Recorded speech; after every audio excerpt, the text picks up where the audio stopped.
నా జీవితంలో నేను చదువుకునే రోజుల్లో అప్పటికి ప్రభు దగ్గరికి వచ్చాను. కొంచెం దేవుని ప్రేమ మాధుర్యాన్ని రుచి చూస్తూ ఉన్నాను.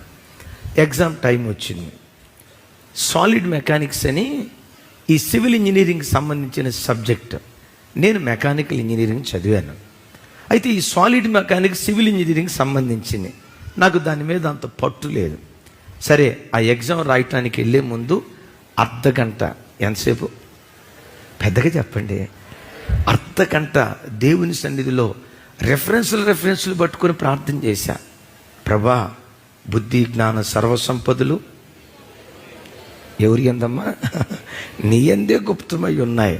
జ్ఞానాధారము నీవే, జ్ఞానము యొక్క ఉనికి పట్టు, జ్ఞానము యొక్క నివాస స్థలం, అసలు జ్ఞానమే నీవు ప్రభా, నా జ్ఞానమే ప్రభు అని రెఫరెన్స్ల మీద రెఫరెన్స్లు అర్ధగంట సేపు ప్రార్థన చేసుకున్నా. పోయి ఎగ్జామ్ రాశా. వెరీ నెక్స్ట్ డే థర్మోడైనమిక్స్ అని నా ఫేవరెట్ సబ్జెక్ట్. దాని మీద ఎంత చక్కటి గ్రిప్ ఉందంటే అంత చక్కటి గ్రిప్ ఉంది. దాని మీద ఉన్న ఆ గ్రిప్ను బట్టి నేను చాలా బాగా చదువుకుంటూ ఉండేవాడిని, లెక్కలు బాగా చేసేవాడిని.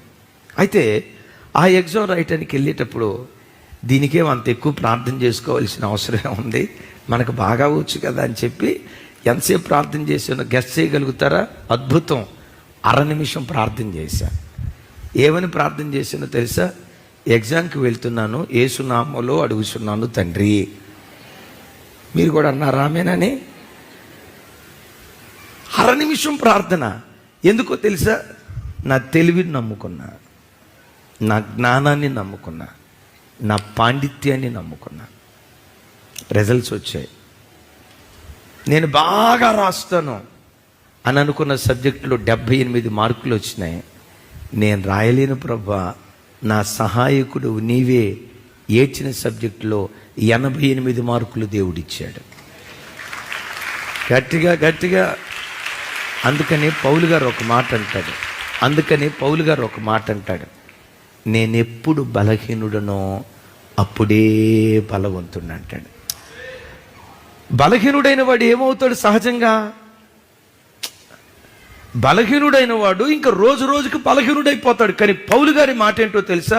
నేనెప్పుడు బలహీనుడనో అప్పుడే బలవంతుడు అవుతున్నాను. ఎందుకో తెలుసా? నేను బలహీనుడన్న ప్రతిసారి దేవుని కృప నన్ను కప్పుకుంటుంది.